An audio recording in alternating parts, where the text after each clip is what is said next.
Sa minn sbieħ il-jum it-ton beda jaqbeż daqs il-mullett, hekk kif ara fl ġej l-alf. Sa minn kmieni filgħodu kru ta' One News segwa l-ħidma li wettqu ta' kuljum l-operaturi tal-fish farms. Matul il-lejl baħru bil-bċejjeċ tal-baħar tagħhom, attrezzati bl-aqwa makkinarju sabiex jalfu t-ton u jnatfu ż-żejt li jinħoloq mill-ikel li jtimgħu lil-ħut. Fl-Ibħra Maltin hawn 5 operaturi tal-fish farm.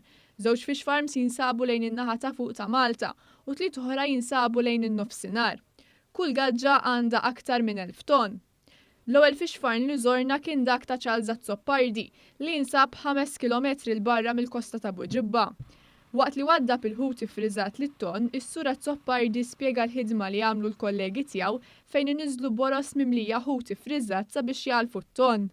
Oħrajn daru jnatfu ż-żejt li jinħoloq mill-ikel li jagħtu l-ħut u li għas-sjuf sħaħ kien sors ta' kontroversja minħabba tniġġis fil-baħar.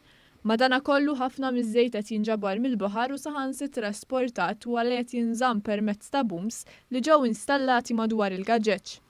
Il-booms huma strutturi li jżommu ż-żejt milli joħroġ mill-fish farm u jħammeċ u jnitta nixtajtiet. Badna triq lejn in-naħa ta' isfel ta' Malta fejn waqafna fil-fish farm ta' Xavier Karwana. Karwana spjega li bħalissa jinsabu fil-perjodu li jħaxnu l-ħut, proċess li beda fl-Ulju sabiex ħaxnu lit-ton u jtellawlu l-pis. Spjega li f'Ottubru jibda jinqatel it-ton u jibqa' sejjer sa Diċembru. Qal il-biċċa l-kbira tat-ton qed jiġi esportat lejn il-Ġappun bil-valur tal-produzzjoni tal-ħut ilaħħaq il-200 miljun euro kull sena. 6 kilometri l barra mill-kosta ta' Marsa Xlok hemm fish farm ieħor ta' Xavier Ellul. Is-sur Ellul ingħaqad mal-ħabib tiegħu ta' Zoppardi Fisheries u tkellem dwar l-importanza tal-booms li saru dan is-sajf. Qegħdin kif qed taraw il-boom l-isfar huwa il-boom li jilqa' jekk ikun hemm xi żejt li jkun fil-gaġġa biex ma joħroġ barra mill-gaġġa. L-operaturi bejnietom investew mal-100 miljun, iżda fadallhom jinvestu mal-50 miljun oħra sabiex ikunu regolati aħjar.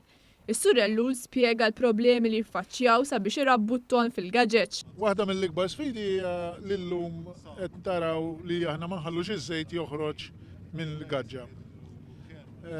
U dak mhuwiex biżżejjed għalina li wasalna sawhekk, għad irridu nkunu iktar professjonali fiha dil ħaġa, forsi għad ikun żmien fejn insibu mezz għax iż-żejt ma jkun hemm fil-gaġġa, ħalli nkunu iktar ċerti.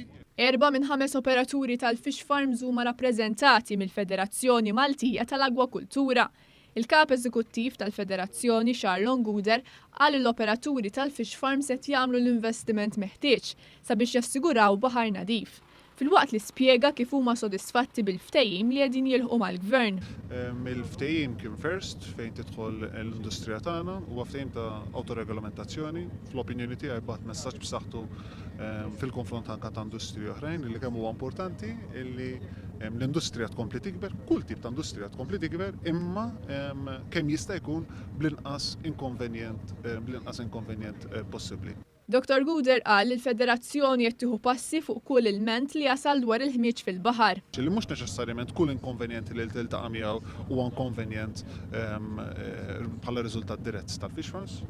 Mir-riżultati li qed ikolli u li jitlu ta' kuljum, ħafna drabi l-inkonvenjent mhux neċessarjament ikun ġej minn tal-fish farms u dan intkun stajtu tesperjenzawh u taraw b'għajnejkom u tmissuh b'idejkom. Kull min jixtieq jagħmel x'ilment jista' jagħmel kuntatt mal-Federazzjoni Maltija tal-Produtturi tal-Agwakultura.